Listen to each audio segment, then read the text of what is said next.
Bienvenue pour cette nouvelle vidéo. Ravi de vous retrouver aujourd'hui. C'est un unboxing de figurines au 1/32e cette fois-ci. On va parler de figurines Hatt. C'est la référence 9022. Et après vous avoir montré il y a quelques jours, il y a quelques semaines peut-être même, la cavalerie romaine, et bien aujourd'hui nous allons découvrir au 1/32e la cavalerie celte. Alors, dans cette boîte, il y a 4 cavaliers, 4 chevaux, 4 celtes. Un petit tour rapide de la boîte. Voilà. Alors ici, on a ce que... Pardon, j'ai toujours la crève. Ce que doivent représenter les figurines à l'intérieur. La gravure arrière, hop, voilà. Et c'est une référence de 99. Alors,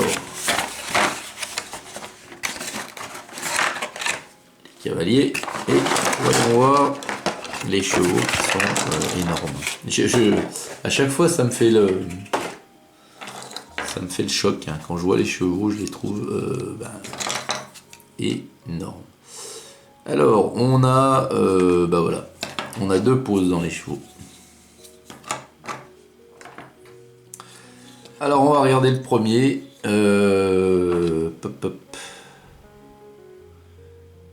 Il ressemble beaucoup aux chevaux de la cavalerie romaine. Voilà le premier. Alors, pardon. Alors moi, ce cheval, je le trouve très bien dans la proportion, les formes. Il est très bien proportionné, anatomiquement. Je trouve qu'il est bien. Quelquefois, on a des chevaux avec des coups qui sont hyper longs. On voit qu'il y a quelque chose qui va pas, quoi. Là, sincèrement, je le trouve très bien au niveau de sa morphologie. Voilà. Alors, maintenant, on va regarder d'un peu plus près donc les détails. Alors bon, les crinières, les oreilles, la tête, c'est tout est bien joli, bien représenté. Alors, ça ressemble réellement à la tête du cheval, du cavalier romain là, que j'ai fait là récemment. Faut pas que je vous en parle, je vous l'ai pas montré encore. Mais oui, tout à fait. Alors, les harnachements, les tapis de selle. Alors, il y a 2 tapis de selle, l'un sur l'autre, plus la selle. Et puis on a ce qui tient justement tout ça en place sur le cheval. Les sangles, la sangle ventrale. Alors moi je le trouve, je le trouve très joli ce cheval. Donc voilà pour le premier.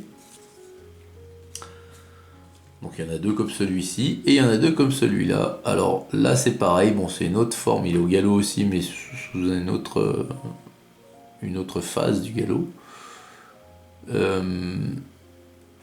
Pareil, il est très chouette. Il est très chouette. Alors ça par contre faut que je pense d'enlever cette... Vous voyez là dessous là, il y a c'est une bavure de plastique qu'il faut enlever. Et on la voit pas donc on n'y pense pas, mais bien souvent c'est quand je commence la peinture et que là aussi dessous là, vous voyez, hop, ici là, tac, là entre la patte et puis la sangle ici et devant pareil. Là.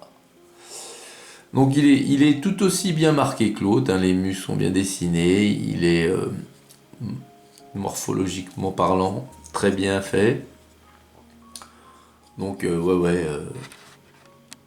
je valide ce cheval et le trouve très beau. Voilà.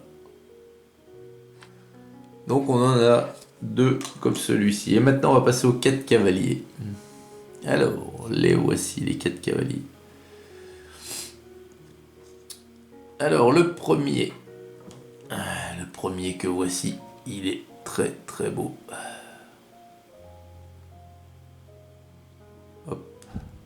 Alors le visage, on va faire le visage. Regardez-moi ça, cette moustache de Gaulois et ces longs cheveux de barbare. Alors, grande épée gauloise, attention, c'était pas des glaives, hein. C'était des grandes épées. Voilà, le bouclier rond. Le casque, alors, ça là, ça saute, hein, le petit tube. Là, c'était, qu'est-ce qu'il a? Il a un oiseau sur son casque, en fait. C'est un oiseau, voilà. Donc il a une espèce de... Alors je sais pas si c'était de la fourrure ou une petite cotte de maille quand même. Voilà. Cotte de maille, puis des brais, quoi, des pantalons celtes, un des brais, pantalons qui descendent jusqu'à la cheville, maintenu avec des liens, des choses de cuir. Puis derrière c'est pas mal. Voilà. Bon, il y a une... Pardon. Ligne de moulage ici à faire sauter.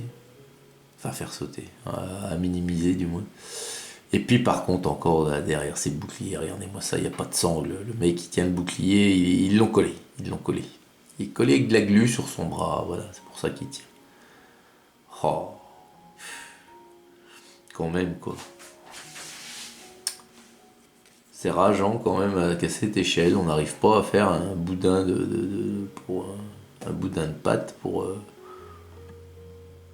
faire ces sangles sur les boucliers. Alors le deuxième à droite là, pareil, moustachu, très très beau visage, il n'y a rien à dire. Le bouclier c'est le même, et puis l'équipement pareil, ça a l'air d'être pareil, des côtes de maille. Ouais. Des brais. Oui, une tunique sous la côte de maille, on est d'accord. Des brais puis des choses de cuir. Donc il est armé d'une lance lui. Mais il a un fourreau, donc j'imagine qu'il a son épée également. Le casque est différent. Ensuite, ici on en a un autre. Alors lui, là. Lui, donc, il a cette lance-là qu'il tient à l'horizontale, qui peut-être qu'il s'apprête à lancer. Il a un casque encore différent des autres. Le bouclier est identique et pareil au niveau des habits, des vêtements, c'est pareil. Côte de maille, ceinture, tunique sous la côte de maille, et puis brais et choses de cuir. Pareil. Il n'y a pas trop de variations là. Alors là par contre il faudra que je me serve de mon petit tuto pour détordre les parties fines de vos figurines. Alors là on en a un autre. Alors lui on va faire un gros plan sur son visage, c'est le dernier, c'est le quatrième. Il a carrément le bouc, la moustache, les cornes sur le casque. Et lui, pour le coup, il a pas de côte de maille. Toujours les brais, les choses de cuir, les liens, on distingue bien les liens. La petite ceinture, le bouclier, c'est toujours pareil. On n'a toujours pas trouvé de sangle. Le grand fourreau, et on distingue, ah oui, là on distingue quand même la poignée de l'épée. Vous voyez, mais c'est très très fin.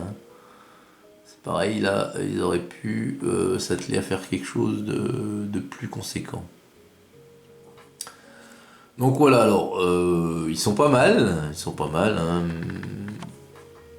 Et après, il y a encore des choses à améliorer. Alors j'espère, parce que Hat travaille encore sur certaines références au 1.32. Bon, alors pour le moment, c'est surtout du Premier Empire, mais il y avait certaines références antiques en cours de développement, donc j'espère qu'ils vont aller au bout. Et il y a des choses à améliorer, et vu ce qu'ils font sur le Premier Empire au jour d'aujourd'hui, j'imagine que ça doit pouvoir se faire tout en qualité, pareil sur l'antique. Donc à voir. Voilà les amis, écoutez, dites-moi ce que vous avez pensé de ces figurines au 1/32e, là, c'est encore une référence dans je vous dis dans les premières, c'est surtout dans ces années-là qu'elles sont sorties au niveau antique, hein, dans les années fin 90-2000. Donc voilà, j'attends vos ressentis, vos avis. Et puis en attendant, je vous souhaite une excellente journée à toutes et à tous. Et à très vite pour une prochaine vidéo. Salut!